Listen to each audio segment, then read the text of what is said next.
자, 11번은 윌슨의 정치 이론인데요. 윌슨은 일단 가장 기본은 그 정치 내가 구분하는 거예요. 머릿속에 그려지죠. 뭐 대중정치, 이익집단, 기업과 고객까지 이렇게 해놓고 그 다음에 문제는 사례 문제. 그래서 이것도 사례 문제. 이런 사례형 문제가 되게 많아요. 많고 또 나왔고.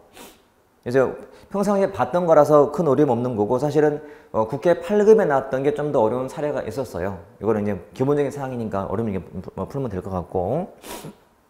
그리고 사례도 무작정 암기하기보다는 그 기준 갖고 적용해 보셔야 돼. 편익이 왜 넓게 분산되고 왜 비용이 넓게 분산되는지를 갖다가 비교해서 풀어봐야 나중에 새로운 게 들어오더라도 풀 수 있어요. 안 그러면 풀기 어려워져요. 자, 12번은 이것도 앞에 나왔던 그 내용이 또 나온 게 1번 지문인데요. 규제의 유용 중 옳지 않은 것은 이거는 저 뒤에 정책론 가서 배울 정책의 유용 중 규제 정책 같은 게 있어요. 그걸 또 분류한 사람이 레플리하고 프랭클린이 보호적 규제, 경쟁적 규제로 구분했던 거고 이것도 그냥 무난한 지문이에요. 공부를 이미 한 사람이라면 되게 쉬워요. 제가 늘 수업 때 암기시키는 법이 RF 경보. RF 경보가 무슨 말이? RF 경보.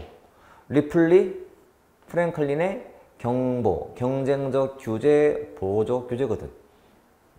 금방 나와요. 제가 평상시 수업할 때 암기시킨 거 있잖아요. 정말 유용해요. 다 써먹을 수 있기 때문에 분명히 다 암기해 두셔야 돼요. 그 다음에 2번은 뭐 경제 규제는 주로 뭐 가격에 개입하고 진입을 배제 억압, 독과 진품, 가격, 진입 그거잖아 지금, 그치? 자, 3번이 좀 중요하고 앞으로도 많이 나올 거예요. 자, 포지티브, 네거티브. 자, 포지티브라는 말은 포지티브. 이것도 보세요. 벌써 들어는 봤어.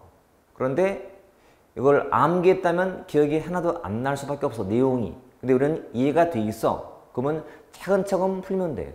자, 포지티브, 네거티브. 얘는 규제하는 형식이 어떻게 돼 있어요? 포지티브는. 긍정적 형식이죠. 긍정적. 그러니까 규제 형식이 뭐뭐 할 수 있다로 돼 있다. 긍정적 내용이. 긍정적 형식이. 이러면 부정적인 형식이. 없다, 아니다 이런 형식이란 말이에요. 내용은 적극적이에요. 이러면 소극적이에요. 그러니까 적극 규제, 소극적인 규제. 그럼 뭐가 더 규제가 더 커 보여? 많아 보이나요? 적극 규제가 크지. 그러니까 규제를 받는 사람한테는 어떤 규제가 더 작게 느껴지는 거예요. 그러니까 규제가 좀 소극적인 거니까. 부모님이 여러분 제한 금지를 좀 소극적으로 해요. 그 말은 규제를 많이 안 한다는 얘기거든. 근데 부모님이 규제를 적극적으로 해. 그 말은 규제가 많다는 얘기거든. 그러니까 규제를 받는 사람인 피규제자는 자율성이 뭐가 더 큰 거예요. 이건 더 큰 거지. 왜냐면 얘는 원칙이 금지거든요. 원칙이 금지고 예외가 허용이에요. 반대로 이놈은 원칙이 허용이고 예외가 금지거든. 예외가 금지 이렇게. 뭐뭐 할 수 있다. 자, 이렇게 명시적으로 할 수 있다는 것만 가능하고 다 안 돼. 이러면 없다는 건데 그 없다는 것만 안 하면 돼. 다 돼. 뭐 그런 방식이니까요. 이거 제가 수업 때 정말 이야기 쉽게 설명을 다 드러났어요. 자, 이만큼 듣고 이해되시면 오케이. 안 되면은 이론 다시 확인. 얼마 안 걸리니까 꼭 확인해 보셔야 돼요. 페이지 확인하면 금방 나오기 때문에. 그래서 답은 바로 나와야죠. 그래서 포지티브라는 게 규제를 더 많이 하는 거예요. 적극적인 규제이기 때문에. 그래서 규제를 받는 사람들은 자율성이 더 작다고 봐야지. 이게 받기에 맞는 질문 되겠죠. 그 다음에 자율규제냐, 뭐 공동이냐, 뭐 나와요. 그것도 그냥 규제한 방식인데 어려운 거 없어요. 스스로 하는 거니까. 됐죠. 자, 13번은 개념을 알고 익히. 규제 피라미드가 어떤 건지. 거기 있는 나머지가 다 앞에 봤던 뭐의 내용이다. 규제의 역설이었어요. 아까 제가 설명할 때 박스로 해놓은 거 있어도 해설해. 그 내용이니까. 이 문제도 제가 이 당시 작년 문제이기 때문에 제가 그 모의고사에 출제해서 나온 문제예요. 적중시킨 문제, 이것도. 됐죠? 자, 14번도 교재 개혁도 읽으면 되게 쉬워요. 뭐 유사 정보를 줄이자 이런 것들, 그다음에 세계화에 대응하자. 근데 여러분 사전적 교재하고 사후적 교재하고 뭐가 더 좋은 걸까? 교재 받는 사람들은. 자, 사전적 교재, 사후적 교재 중에서 뭐가 더 좋다? 사후가 좋지. 처음부터 못하게 하는 것보다야 일단은 맡겨놓고 일 터지면 하는 게 좋은 거잖아요. 사후적 교재가 좋죠. 뭐 감시하고 무난한, 그러니까 읽으면 돼요. 자, 이런 지문이요 어디다 명시적으로 딱 있는 게 아니란 말이에요. 여러분 많은 분들이 착각들 하는 것 같아요. 그런 질문 하세요. 선생님 이 내용이 이 책에는 있어요. 이 책은 어디 있어요? 이런 사람도 있었어요. 과거에. 그 책은 말했듯이 뒷북치는 거예요. 책에 없었는데 시험에 나오니까 있는 것처럼 나와 있는 거예요. 비교해 보세요. 해마다 책에 나오잖아요. 그러면 없는 책이 없으면 불안해할까 봐 놓는 것이지. 저는 사실은 그거 반대하는 사람이에요. 책이란 기본을 해주고 나머지는 창의성을 발휘해서 풀어야지. 나온 것도 해봤자 뭐하냐고. 어차피 이것도 문제 풀면서 보완이 돼요. 근데 그걸 찾는 사람이 있더라고요. 자꾸 그러니까 책이 두꺼워지는 거예요. 그럴 필요가 없음에도 불구하고. 그래서 하도 그런 말 많이 들어서 저도 그냥 책에다 넣어놨어요. 시험에 나오면. 그러니까 출제가 되면 책에 반영을 해요. 그런 사람들 위해서라도. 하지만 그거는 괜히 그럴 필요 없어요, 여러분. 그런 분들은 조금은 좀 실력이 좀 이렇게 불안한 사람들이에요. 여유 있는 사람들은 절대 그렇게 안 해요. 저희 학교 다닐 때는 시험을 보더라도 책도 없어요. 대학 교재 있잖아요. 하드커버. 그 책은 정말 내용을 기본만 담고 있지. 시험에 나올 게 만약에 100이라면 시험에 나오는 내용이 그 대학 교재에는 한 60밖에 내용이 없어요. 근데 60만 갖고도 시험에 나오면 90 맞아요. 왜? 그게 원래 공부거든. 그러니까 여러분 제 말은 불안해하지 마시라는 거. 그냥 편하게 하고 이거 어디 있나 찾지 말고요. 그거보다도 어떻게 풀까를 더 고민하셔야 돼요. 그래야 새로운 게 나왔을 때 대응이 되는 거예요. 저는 그런 거 가르치고 싶어요. 그러니까 무작정 암기하는 것은 의미가 없는 거죠. 책 읽는 거? 여러분 책에 없어서 못 푸나요? 아니에요. 있지만 이해를 못했거나 기억이 안 나서 아니면 있지만 저기 기통이 있어서 못 보는 거예요. 그래서 틀리는 거지. 여러분 막말로 뭐 학교 다닐 때 뭐 윤리 과목 같은 거 또는 법 과목 같은 거 공부하는데 없어서 틀린 거 아니잖아요. 있지만 암기가 안 됐거나 공부가 안 돼서 못 맞춘 거지. 그러니까 있다고 다가 아니라는 거예요. 또 없다 해서 못 푸는 것도 아니란 말이에요. 자, 편하게. 아예 좀 여유가 생긴 분들은 보면 풀어요. 이거 아마 제가 장담하지만 혹시 동생이 있다면 이 문제를 한번 줘보는 거예요. 풀어봐라. 그러면 아마 공부 좀 하는 애들은 다 풀어요. 왜? 읽으면 답이 나오니까. 규제 개혁의 방향이니까. 아, 규제를 좋게 만드는 게 뭐가 있을까? 읽으면 나와. 벌써 사전, 사후. 벌써 비교되잖아요. 그러면 의심이 가. 나머지가 무난해. 중복 규제를 축소하는 게 당연히 맞는 말이잖아. 이런 식으로. 그래서 답도 쉽고 하지만 그 자체가 중요한 게 아니고 공부하는 방법을 이렇게 태도해 가자는 거예요. 그래야만 오히려 새로운 문제가 즐거워 나중에는. 그럴 때가 오셔야 돼요. 여러분. 항상 있는 것만 풀어서는 안 돼요. 없는 거 풀면서도 본인이 막 즐거워야 돼. 왜? 내가 맞췄구나. 책에도 없는데 맞췄구나. 이런 느낌이 들어야 이제 문제 와봐 풀어줄게. 이런 느낌이 드는 거죠. 그게 중요한 거예요. 자, 그 다음 15번은요. 법률 문제예요. 제가 수업 때 법률 푸는 법을 제가 설명을 드렸어요. 이거는 어차피 법을 봐야 되기 때문에 법 나왔을 때 이렇게 하는구나 하고 익히면 되기 때문에. 그리고 포인트는 항상 4번처럼 무슨 소속이다. 항상 국무총리하고 바꾸는 사람은 대통령이에요. 그러니까 대통령 소속을 바꾸면 국무총리로 바꾸는 거예요. 의심을 하면.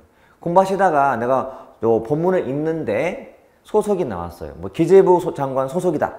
기재부? 행안부인가? 의심하시라고요. 대통령? 국무총리인가? 의심하시라는 거지. 둘만 왔다 갔다 하면 되는 거니까. 그지? 여러분 법률은 정말 단순한 거라서 그냥 보면 익히면 돼요. 안 하면 틀리는 거니까. 우리 100점 전선의 가장 큰 위협 존재는 법률.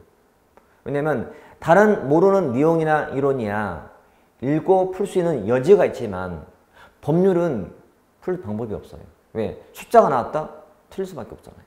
또 그 많은 법을 할 수가 없기 때문에. 그래서 항상 이쪽이 딜레마인 거예요. 하산이 너무 많아지고 안 하산이 좀 깨름직하고 시험은 나오고 있고 참 애매하죠. 이러지도 못하고 저러지도 못하고. 그래서 최선의 방법은 뭐냐?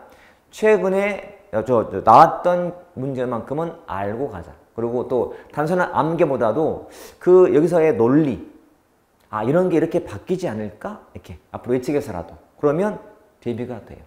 왜냐하면 지문이 나오더라도 다 모르지 않고요. 한두 개는 알아요. 그러니까 한두 개 아는 지문인데 내가 아는 지문 치고 모르게 틀리게 되네? 답인 거예요. 그렇게 준비하는 게 최선이에요. 그리고 이제 시간 되는 대로 확인해야죠. 그래서 제가 우리 학생분이 또 질문도 해오셨지만 제가 이제 모 학원에서는 아침 특강에 해요. 법률 특강을. 그거를 벌써 1년 가까이 하고 있어요. 저도 했는데 뿌듯하고 저는 나름대로 자료가 축적이 되어 있거든.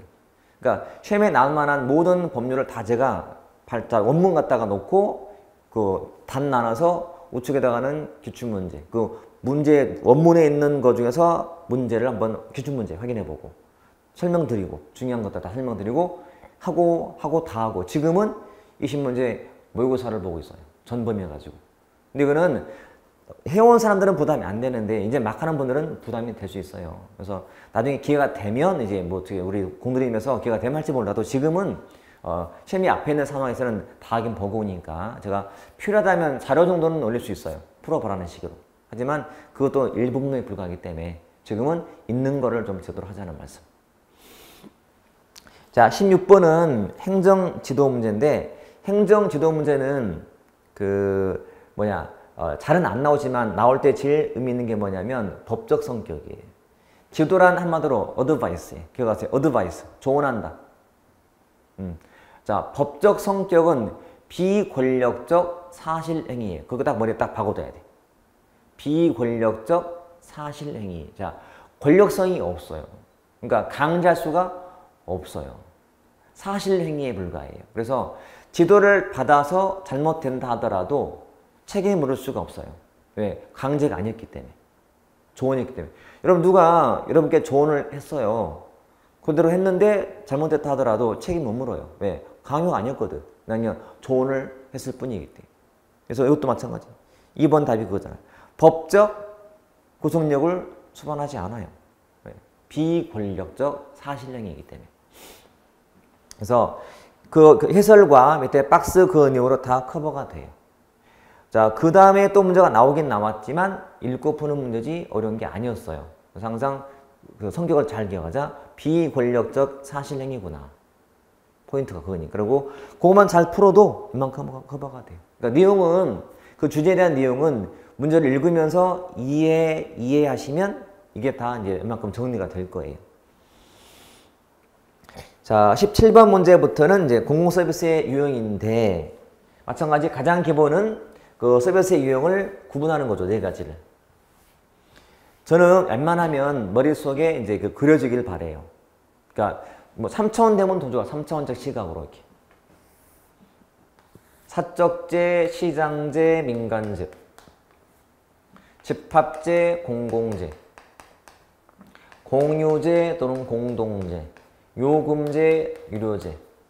경합성이 있고 없고 배제할 수 있고 없고 이걸 딱 돌린 상태에서 그 박스가 딱 나와요. 이거는 이제 섞어놨네요. 자, 일단 가에 들어갈 것이 뭐 사적제, 나는 뭐 공유제. 이건 바꿔놨으니까 지금. 그다음에 다에 들 것은 요금제고 라가 공공제라는 거예요.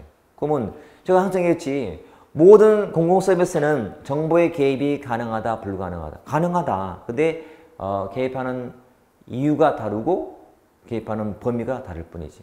사적제에 대해서는 정보의 개입이 안 돼요. 개입을 하지. 언제 해? 저소득층 영세민들을 위해서 개입하는 거니까 답은 바로 나오죠. 이렇게. 자, 그런 식의 문제가 또 넘겨보시면 18번에 사례로 나와서 사례 가지고. 자, 이 문제는 일단은 그 사례, 가나 다를 아는지, 이거 똑같아요, 지금. 경합, 비경합, 배제, 비배제. 그래서 이 상태에서 낸 거예요.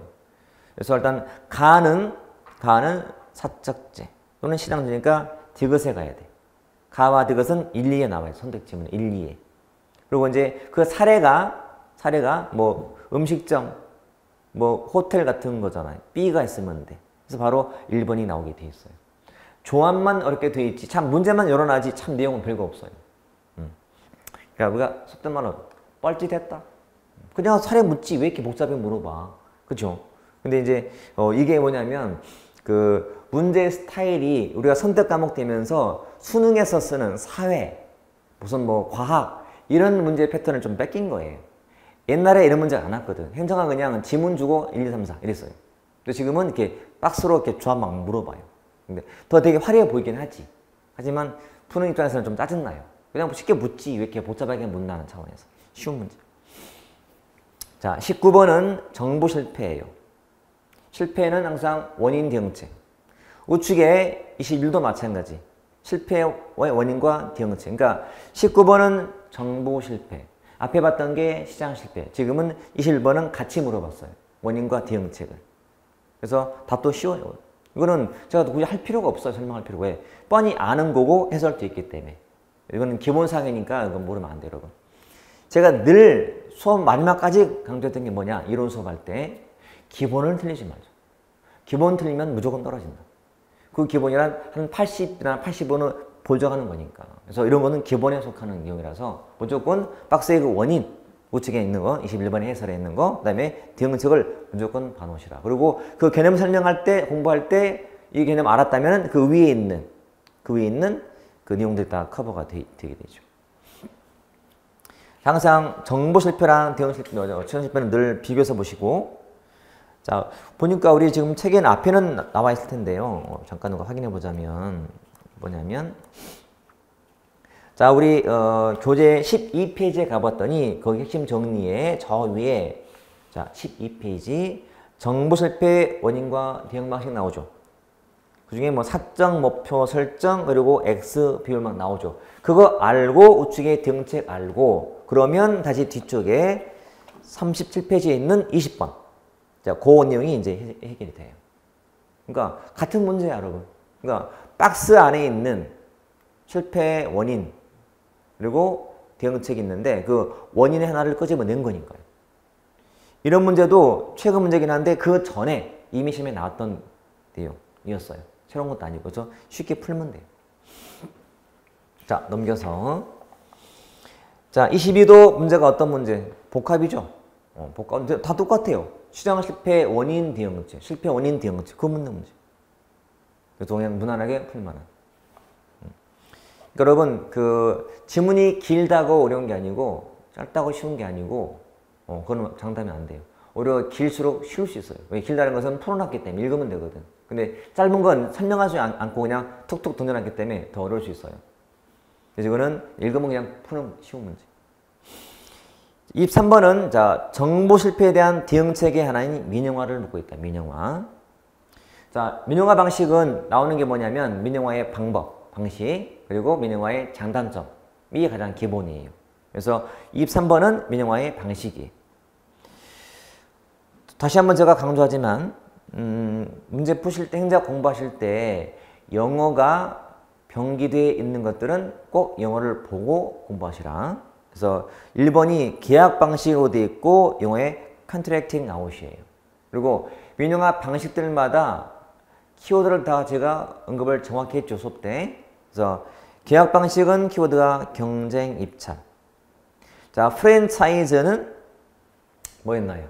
일정한 구역 내에서 독점권 주는 거였어요. 독점.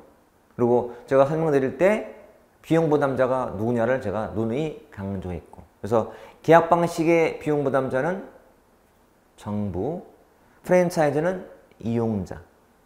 그리고 전자 바우처. 바우처는 금전적 가치 있는 쿠폰인데 그게 종이 바우처도 있고 전자 바우처가 있는데 전자 바우처가 카드 같은 거예요. 실시간 모니터링 가능하게. 자조 방법은 스스로 돕는다. 수혜자, 제공자가 같다. 키워드가 지금. 그래서 1번, 그 다음에 뭐 4번 아주 쉬운 키워드로 풀 수 있고 그 다음에 3번은 미용상 풀면 되는데 2번 봤더니 정부가 비용을 지불한다고? 아니잖아요. 누가? 이용자가 부담하잖아요. 그러니까 그 2번 내용은 그 바우처의 내용이야. 그러니까 쿠폰을 주게 되면 정부가 비용 부담자가 되는 거니까. 그래서 답은 2번 가시면 돼요. 무난한 문제예요. 7급하고 9급의 차이는 문제 구성 차이지 내용 차이가 아니에요. 내용은 똑같다 보시면 돼. 문제를 낼 때 좀 단편적으로 낼 것인가 아니면 복합해서 낼 것인가예요. 그래서 내용은 똑같다는 거. 대신 복합이라서 시간은 걸리고 문장이 좀 길어질 뿐이에요. 포장지가 좀 화려할 뿐이지 내용은 똑같아요. 24번은 민영화의 단점으로 늘 나오는 게 뭐냐. 항상 책임성 문제가 생겨요. 그럼 민영화는 민간한테 맡기거나 민간처럼 하자는 거예요. 그러다 보니까 정부의 책임성이 약해지고 문제가 터져도 책임을 서로 전가하는, 민간과 서로 책임을 미루는 거예요. 그런 폐해가 늘 생기기 때문에 2번이 답이 쉬워지는 거예요. 자, 25번은 자, 공기업 민영화로 옳지 않은 것은 그랬어요. 이거는 문제푸는 약간 스킬이 필요해요. 자, 1번. 공공기관 경영평가에서 3년 연속 최하 등급을 받은 공기업은 민영화해야 한다. 이런 규정을 본 적 있나요? 없을 거예요. 이걸 푸는 순간, 비록 지방 7급 문제긴 하지만 비록 이거를 본 적은 아무도 없어요. 저도 처음 봤어. 이런 질문을 넘어가 보는 거예요. 2번. 공공 영역의 일정 부분 축소하는 거죠. 민영화. 정부가 작아지는 거예요. 민영화하면 국민에 대한 서비스 요금이 약화될 수 있지.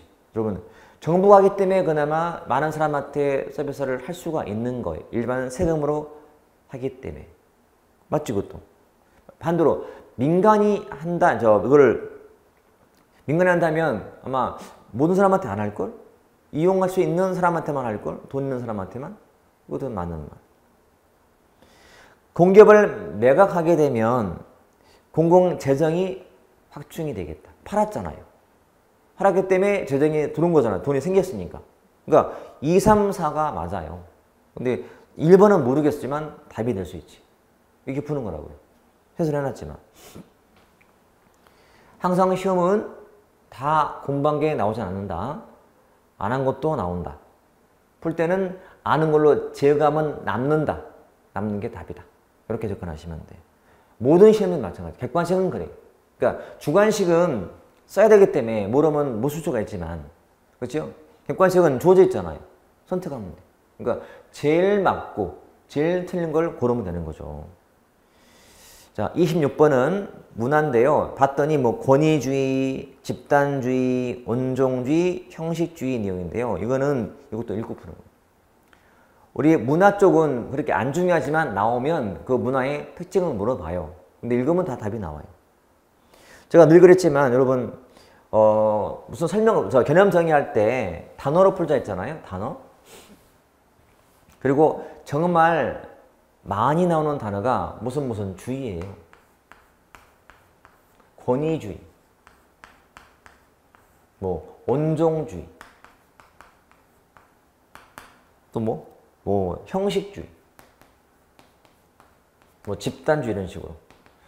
자, 이런 주의라는 단어가 나오면 앞에 있는 이 단어를 중시한다. 권위를 중시, 온정을 중시, 정을 중시, 따뜻한 정을 중시, 형식을 중시. 그러면 다 풀려요. 자, 권위적이다 그러면 뭔가 좀 목에 힘주는 느낌이 들어요. 직구나 될 거고 뭐 이런 식으로. 밀실화, 참여가 안 되거든. 권위적인 사람들은 감히 부하에 참여 인정 안 해요. 몰래 혼자 소수가 할 뿐이지. 이런 식이에요. 집단주의. 자, 집단주의는 집단을 중시하는 거야. 집단을. 그러니까 우리 집단을 우선시키는 거죠. 그렇죠? 집단주의. 그러니까 다른 집단과의 약간 배타적 관계가 생겨요. 그러니까 뭔가 할거적이 생겨. 할거가 생겨. 이렇게 이런 식으로. 감수가 아니고. 온종주의. 정에 빠지면 사람이 불공정해져요. 그렇지? 여러분, 사람이 정이란 가슴으로 움직이는 거거든. 가슴. 정으로 끌리는 것은 누가 봐도 주관적이 되는 거예요. 공정성을 떨어뜨리게 돼요. 이런 식으로. 자, 이것도 뭐 답은 금방 고를 수 있어요. 제 말은 단어가 나오면 단어를 항상 평상시에 단어 갖고 개념을 해놓으시면 서너 개 뭐가 나오더라도 풀 수 있는 가능성이 커요. 막연하게 권위주의, 막 비민주화, 집권, 이거 암기, 그는 아무 의미 없는 거예요. 그걸 왜 암기를 해? 할 필요가 없어요. 그냥 읽으면 나오게 해놓고 앞에 제목이 있으면 그 큰 오차가 있으면 설명하는 글을 읽으면서 다 매칭이 되잖아요. 비민주화, 집권화, 과잉 총성자 막 나올 거예요. 과잉 동조자. 그렇지. 끝. 굳이 이거를 암기하지 말자는 거예요. 그래야 풀 수 있는 가능성이 있는 거예요. 자, 27번 같은 경우가 좀 어려웠어요. 문제가. 자, 지방정부의 공급 체계 및 방식. 내용은 다 민영화의 방식이에요. 이거에 이미 국가지 구급에 나오기 전에 1년 전에도 시험에 나왔던 문제가 또 나온다 보시면 되고 안 하면 틀려요. 제가 지금 제일 나름은 강조하고 싶은 게 이 문제예요. 여기서는 민영화에서는. 왜? 안 하면 틀리기 때문에. 나머지는 읽으면 풀어요. 요것만 정확히 좀 봐놓자. 일단 문제 푸는 방식으로 1번 정부의 직접 공급이 아닌 대안적 서비스 공급 체계는 뭐 쓰레기 수거라든지 사회복지사업, 시설관리 등에서 적용되고 있어요. 틀릴 게 있나요? 뭐 우리 쓰레기 수거 맡겨서 하고 있잖아. 민간들한테. 그렇죠? 복지도 다 맡기고 있잖아요. 복지사, 노인, 시설 같은 거. 시설관리 다 맡기고 위탁을 주고 있단 말이에요.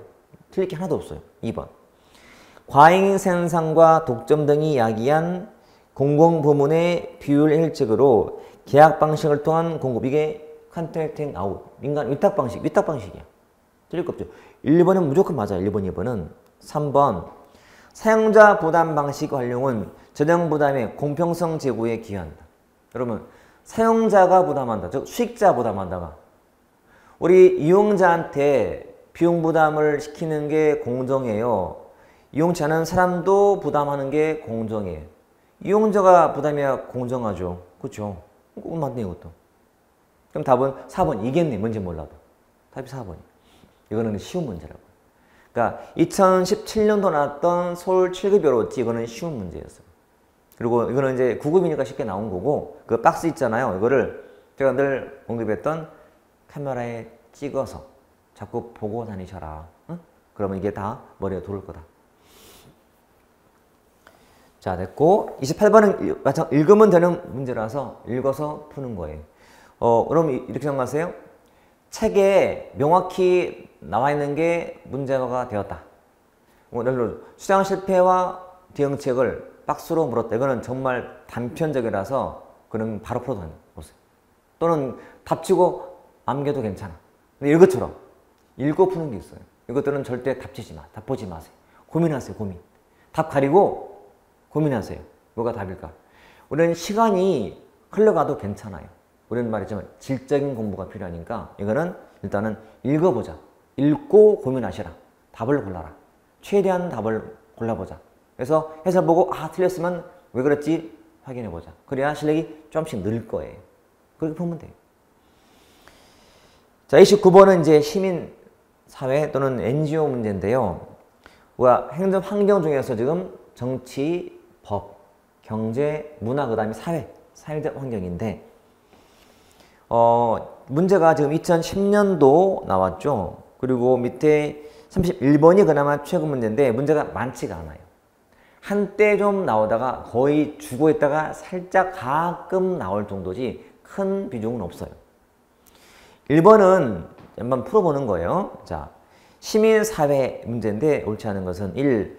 정부와 비정부 간의 적대적 관계보다는 서로의 존재를 인정하는 동반자적 관계가 점차 확산되고 있다.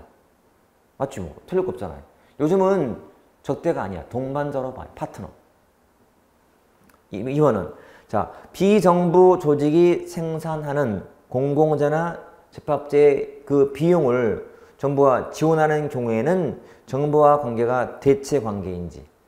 벌써 이제 의심되는 단어는 나온 거예요. 대체적 관계냐. 대체. 이게 당장은 뭐 확답이 안 서요. 3번. 비영리 조직의 지닌 특징은 자발적이고 자율적이며 이익은 비배분이에요. 비영리이기 때문에 이익 나누지 않아요. 그렇죠? 자율적이죠. 시민단체나 NGO 또는 NPO는 다 자율적인 모임이에요. 조직이고. 틀릴 거 없어요. 4. 정부가 지지나 지원이 필요성을 위해서 특정한 비정보 조직 분야의 성장을 유도하여 형성된 의존적 관계는 계속서 많이 나타난다. 여러분, 개발도상국은 성장을 누가 주도할까요? 정부가 주도하다 보니까 NGO 등은 의존 관계가 많아요. 근데 벌써 2와 4가 벌써 어떤 것은 의존 관계를 하고 어떤 건 대체고 이외가 있는 것이 뭐 대립적 관계도 있고 대립적 그리고 보완적 관계가 나와요. 자, 이게 정부하고 NGO의 관계에 관한 내용이란 말이에요. 이 보완의 의미가 정부가 비용을 지원할 때 하는 말이고 대립은 NGO가 정부하고 시각 차이 때문에 시각 차이로 인해서 긴장 관계일 때예요. 시각 차이로 긴장 관계일 때 쓰는 말이 대립 관계. 대체란 NGO나 NPO가 공공재의 공급을 대신할 때, 공공재의 공급을 아예 대신해서 공급할 때가 대체. 이놈은 개도국에서. 이런 비용을 정부가 댈 때. 자, 이게 키워드. 이만큼 알면 돼요. 자, 이것도 꽤 됐지만 제가 2007, 8년부터 제 개인 문제집에 이걸 해서 늘 연습했던 게 2, 3년 뒤에 나온 거예요. 저는 책에 출간된 책이 있기 때문에 증거물이 다 있어요. 그러니까 제가 이 내용을 유력한 책에서 내가 발췌해서 문제풀이라든지 또 제 문제집에 반영했는데 나중에 나온 거예요, 문제는. 그래서 이것도 2개는 제거가 되는데 2개가 남아있단 말이죠. 하나는 의존, 하나는 뭐 대체. 뭘까? 고민하면서 이제 찾아가는 문제. 사실 2개만 남아도 정답률이 많이 떨어져요. 공부 안 하면 틀리니까 일단. 지금은 이거 아니까 틀리면 안 되겠죠. 한 번 나왔다 하더라도 또 다른 지문에는 나올 수 있기 때문에 봐두셔야 돼. 자, 30은 별거 없으니까 보시면 되고 그리고 31번은 자, 정부와 NGO 관계 읽고 푸는 문제. 자, 밑에 항상 가리고 보셔야 돼요. 좋은 거버넌스는 시민단체를 당연히 강조할 거야. 우리나라는 시민단체 자율성을 위해서 정부가 재정청 지원을 하지 않는다? 우리는 NGO는 민간단체 보조법이 있듯이 보조금을 받고 있어요. 그리고 우리는 기본적으로 시민단체는 자원이 많을까 적을까? 자원이 적어요. 그래서 정부한테 지원을 안 받으면 활동하기 힘들어요. 물론 받은 만큼 정보를 제대로 비판하기 힘들 수 있지. 그러니까 아예 안 받는 게 제일 좋아요. 그래야 정보를 제대로 감시할 수 있기 때문에.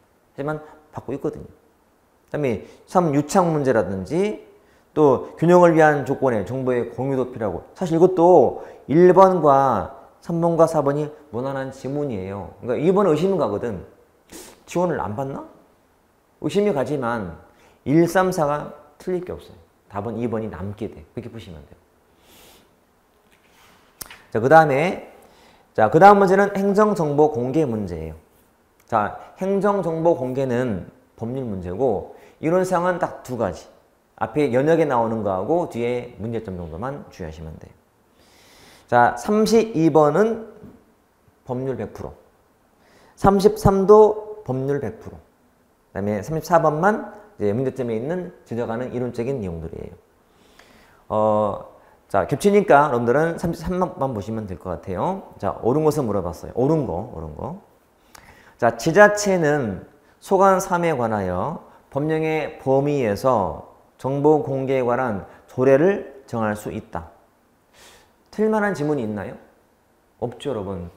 우리 규범 체계가 있는데, 자, 맨 상위 규범이 뭐죠? 헌법. 그렇죠, 헌법. 밑에는 법률. 밑에는 명령. 그리고 조례. 그리고 규칙이 있어요. 하위 규범은 상위 규범에 반하면 안 되기 때문에 조례는 요 법률의 범위 또는 법령의 범위 내에서 만드는 게 틀릴 게 없어요. 틀림한 게 전혀 없는 거예요. 답이 1번이지. 2번은 모든 국민은 정보의 공개를 청구할 권리를 가지며 외국인에 관한 청구에 대해서는 법률 말고 대통령령으로 정한다. 그러니까 이 법률이 있는데 법률은 큰 그림만 그리고 자세한 사항은 위임을 주는데 그게 이 명령인 대통령령이에요. 일종의 시행령이지, 시행령. 그 법을 시행하기 위한 대통령 명령, 대통령 명령이에요. 이렇게 문제 풀 때 지문에 뭐 대통령령 있으면 이거는 항상 밑줄 쳐놓고 주의. 혹시 법률 아닌가? 이렇게. 마찬가지. 자, 법률이 보여도 대통령령 아닌가? 의심. 항상 두는 의심거리. 자, 뒤에 나오지만 제명정에 특별회계하고 기금은 뭐로 설치하더라? 법률. 뭐가 아니고 대통령령 아니고 법률. 정말 중요한 포인트거든요. 두 개 준비하셔야 돼요. 틀린 거고. 자, 공공기관은 뭐 예산 집행 내용과 사업평가 결과 등 감시에 필요한 정보가 다른 법에서 비밀 또는 비공개 사항이라고 규정이 됐더라도 공개해야 돼? 아니지. 공개 원칙이지만 그게 다른 법에서 공개하지 마라. 공개하면 안 되는 거예요. 당연히 틀린 말이잖아요. 그리고 차도 공공기관은 정보 공개 청구를 받으면 얼마 이내에 공개하는 게 원칙이다. 10일 이내에. 근데 부득이한 사유가 있다면 10일 이내에 연장할 수 있거든. 연장할 수 있어야죠. 당연히 부득이한 사유가 있는데. 답은 1밖에 없죠. 그냥 무난한 문제.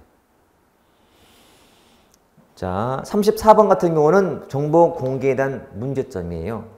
그래서 뭐 비용이 증가한다거나 불용평성 초래한다거나 또 괜히 공개했다가 말썽 나올까봐 안 하려고 하는 좀 소극적 형태가 나온다거나. 근데 업무량은 증가해요. 여러분 상상해 보세요. 내가 공무원 됐어요. 내 근무하는 중에 지금 보고서 막 작성 중이야. 근데 누가 정보 공개해달라고 청구가 들어왔어. 자, 이건 좀 민원이야, 민원. 내 업무고 민원이에요. 뭐가 우선이지? 민원이 우선이거든. 그러니까 업무가 쌓이게 돼. 업무량이 증가. 이것도 해야 되고, 이것도 해야 되고. 업무량이 증가하는 게 맞죠. 그래서 또 5번도 책임을 피하려고 뭐 정보를 변조, 왜곡할 수 여지도 있는 거니까. 자, 행정정보 공개를 처음으로 제정한 지방이 어디죠? 청주시. 그죠? 이거는 암기하셔야 돼. 청주시. 자, 청주시가 처음 조례 만들었고요. 정보공개 조례 만들었고 나중에 법률 나와요. 이렇게. 좀 특이한 케이스예요. 보통은 자, 법률이 만들어지고 나서 조례가 만들어지는 게 일반적인 순서예요. 근데 이 정보공개법만큼은 청주시인 이 기초지자체가 먼저 만든 다음에 법을 나중에 만들었어요. 특이한 케이스인 거지. 이건 암기가 의미가 있다. 92년도 조례. 이건 96년도에 법을 만들었어요. 자, 96년, 92년 비교해서 하시면 돼. 이렇게. 단순하지만 암기. 됐죠? 여기까지가 이제 행정의 환경의 문제죠. 항상 문제라는 거는 다는 아닌데 그 문제 갖고 기본을 다지는 작업이에요. 공부한 것 확인하고. 그래서 반복을 더 하는 게 중요해요. 많은 문제보다도 양이 작더라도 많이 풀자. 자주 풀고 아는 건 지워버리고 모르는 것은 체크했다가 반복하시면 돼. 됐죠? 자, 쉬었다가 보겠습니다.